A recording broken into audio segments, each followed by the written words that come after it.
Welcome to another episode of Tested VR. Adam Savage here in my cave. And while all of us had our own specific coping mechanisms of making it through the last year, one of mine was watching the television show The Crown more than once, and then watching every single documentary I could find on the Windsors and the history of the British Crown. And that led to the piece I want to show you guys in this video.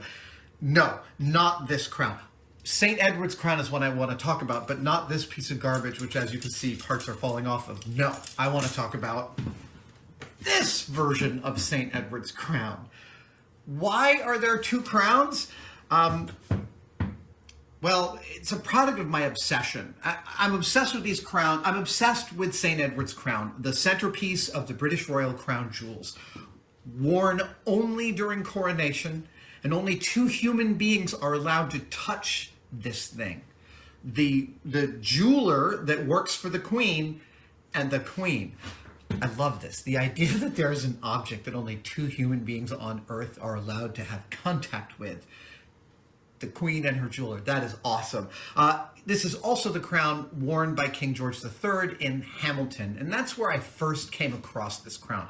I saw Hamilton on Broadway, and then visited the San Francisco production of The Crown of Hamilton, and I actually got to put on the Hamilton crown, and that really kickstarted my obsession with replicating it.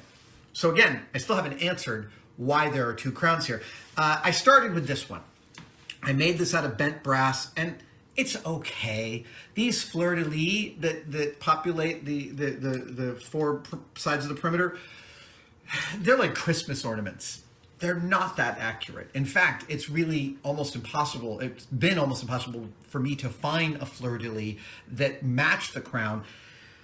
And once I was finished with this, I was unhappy with a few aspects of it. One was that I was trying to glue these little gold balls on with glue, and it doesn't last. They fall apart. So this ended up being my practice crown, which is totally fine. I frequently build things more than once just to get to know them. And I had to make this to put the whole thing in my head. Like, I can't make anything until I understand it. And sometimes making it is how I understand it. And that's the case with this thing. In the end, the crown is a very simple shape. There are four main struts. They're all bent to the same profile. At the base of each strut is a cross. I think this is called a Maltese cross, which has beveled edges. And between each Maltese cross is a fleur-de-lis. Like I said, these fleur-de-lis aren't accurate. So I ended up sculpting my own. There's actually a casting of it I glued to my saw here. I sculpted my own. It is not a normal thing that I do in my making. So I wasn't sure if I could do it correctly, but I'm really happy with how it came out. I used a piece of dense urethane, drew pencil lines to get the outer shape, and then just slowly drew in reference marks and worked with a Dremel to bring it into its final form. Then I made a mold of it, and I cast it 4 times, and it is mechanically connected. And that's the other huge difference between my second crown and my first. All the connections on this one are mechanical. And that grew out of...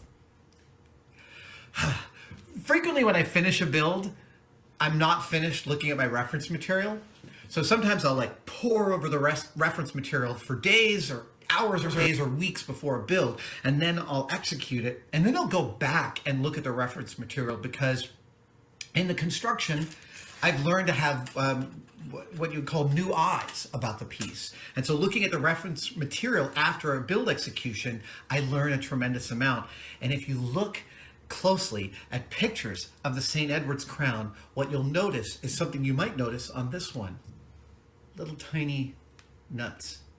Yeah, on the St. Edward's crown, all of these jewels are held on using a threaded rod and little nuts, and you can see them on the real thing. And as soon as I saw that, as soon as I realized I'd missed that on the original crown, I was like, I just got to start right over again and make this crown a second time.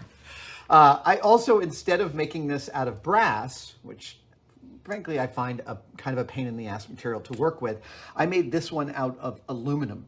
And I started with a very detailed drawing of the entire thing laid out flat. All the crosses, all the struts, all the measurements, all the holes for all the jewels, all of it laid out ahead of time, including little tabs for attaching the fleur-de-lis, little brackets for holding on to parts of the hat internally. All of that was put on my main drawing when I cut it out. And then I cut out the crosses separately on that. And that's because cutting them out separately allowed me to take the dimensional aluminum, which was about 80 thousandths of an inch thick, and take it onto my bandsaw and get these little beveled edges on the crosses. Yeah, I'm really happy with how those turned out. It's also a lot lighter, being aluminum, than even this thinner brass. This thing, when it was all set up, like when I wore it, which I'll wear this one now, when I wore it, you would see it like bouncing around on my head. This one is much more fitted to me, so it fits much better, and it's a lot more comfortable. Comfortable. I think my crown weighs about 2.5 pounds, which is about half of what the real thing weighs. 5 pounds, they say, that the real thing weighs. That is a lot of weight to carry way up on your head. You should know that at Henson, where they make some of the best puppets in the world, they have this rule: don't allow big structures to be attached to the head of an operator because it's really bad on your neck. And I'm sure Queen Elizabeth would tell you that wearing this thing for a whole coronation's got to be pretty hard on your neck, but I don't expect she's going to be complaining about it anytime soon. Of course, once I finish the crown, the next step is the box that houses it, and I've begun that, but I have not finished it by any stretch of the imagination. I'm just going to bring this up here to show you.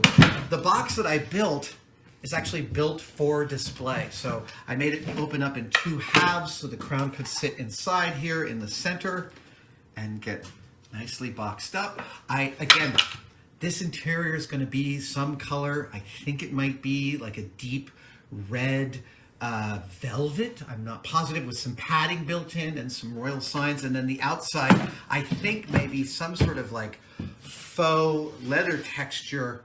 Somewhere at the palace, the St. Edward's crown has a box, but I've never been able to find a picture of it.